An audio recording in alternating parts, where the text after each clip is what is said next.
안녕하세요. 뉴스 잉글리시와 G2 글로벌 투자에서 전해드리는 아시아 통신 2024년 7월 28일까지 한 주간 소식을 미리 전해드립니다. 먼저 인도가 정부 예산을 화요일에 발표합니다. 그리고 아세안 10개국의 외무장관 회의가 라오스에서 열립니다. 타이완이 일주일 동안 연례 군사훈련을 월요일에 개시합니다. 중국의 인민은행이 기준금리를 이미 했습니다. 월요일에 했습니다. 그리고 이제 베트남 공산당 총석이 여기 왼쪽 사진에 보이는 분이 지난 7월 19일에 숨졌죠. 그래서 장례식을 이번 주 목요일과 금요일에 양일에 걸쳐서 합니다. 그러면 하나씩 제가 소식을 짚어드리겠습니다. 오늘 2024년 7월 22일 월요일에 중국 인민은행이 기준금리를 일제히 내렸습니다. 경기 부양을 위한 그런 조치였고요. 먼저 1년 금리는 기업 여신에 영향을 미치는데 0.1%포인트 내려서 3.35%로 내렸습니다. 이거는 2023년 8월 이후 처음이고요. 또 5년 금리는 모기지 금리에 영향을 미치는데 역시 0.1%포인트 내려서 3.85%가 됐습니다. 이거는 올해 2024년 2월 이후로 처음 있는 일입니다. 그 밖에도 이제 7일짜리 금리 중에 이제 리포 레이트라고 있는데 이건 이제 은행 간, 그러니까 은행들 사이에서 서로 빌려주고 갚고 하는 초단기 금리죠. 이것도 0.1%포인트 내려서 1.7%로 했습니다. 그리고 또 스탠딩 랜딩 레이트라고 이것도 그 은행들 간에 서로 빌려주고 빌리는 그런 금리인데 이것도 0.1%포인트 그러니까 만기에 상관없이 짧은 단기건 아니면 긴 장기건 상관없이 지금 0.1%포인트씩 일제히 금리를 내렸습니다. 자, 그러면 또 오늘 월요일 7월 22일에는요. 타이완의 지금 신임 라이칭더 총통 정권에서 첫 번째로 하는 연례 군사훈련을 개시를 하게 되었습니다. 타이완의 국방장관이 웰링턴 쿠라는 분인데, 이분이 오늘 말하기로는 일주일 기간 훈련에서 그동안에 보여주는 훈련에서 앞으로는 이제 현실적으로 효율과 효과를 올리는 훈련으로 지금 그 훈련 내용을 바꾸겠다고 했습니다. 그리고 왼쪽 사진에 보이는 분이 필리핀의 마르코스 대통령이죠. 이분이 이제 취임한 지 세 번째로 의회 연설에서 중국과 지금 해양 수역 영해권을 가지고 지금 필리핀이 사이가 안 좋은데 중국과는 최대한으로 외교적 노력을 통해서 해결을 모색하겠다고 설명할 예정입니다. 자, 7월 23일 내일 화요일이 되면요, 인도의 모디 총리가 세 번째 임기를 시작하고 나서 첫 번째 정부 예산을 발표를 합니다.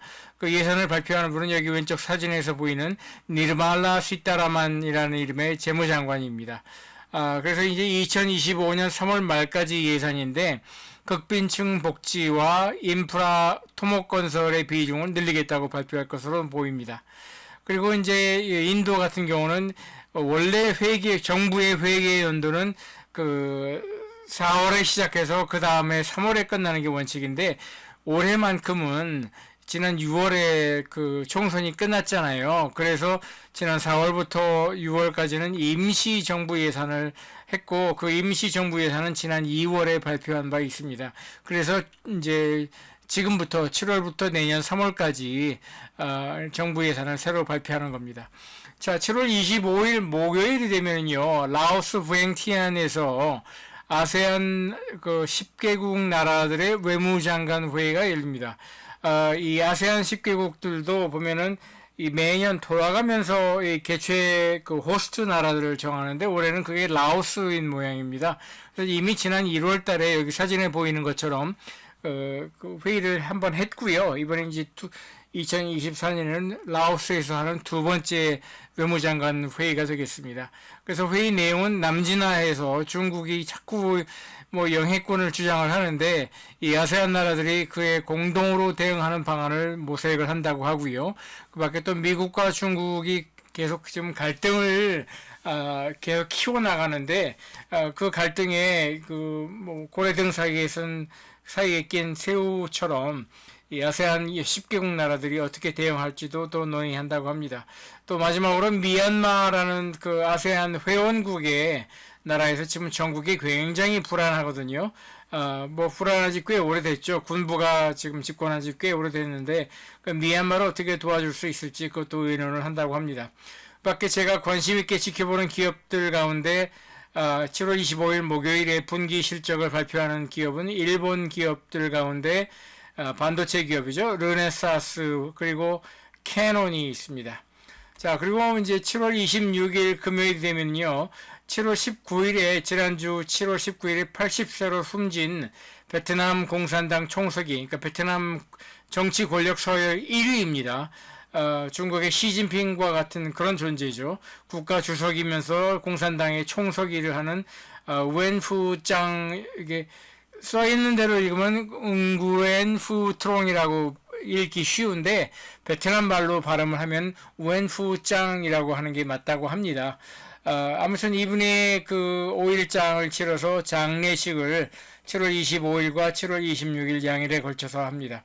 그리고 뭐 아시아 소식은 아니지만은 뭐 파리에서 열리는 올해 하계 올림픽이 7월 26일 금요일에 개막식을 하고 8월 11일 폐막식까지 경기가 열립니다.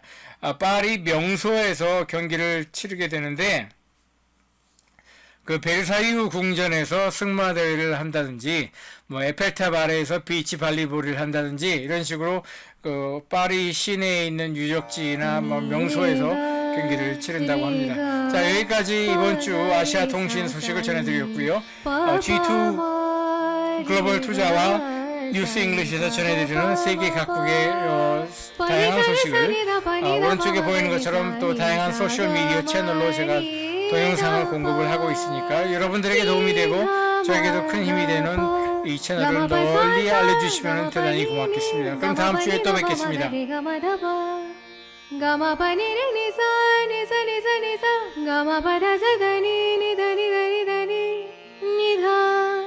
धा पा प र मा गा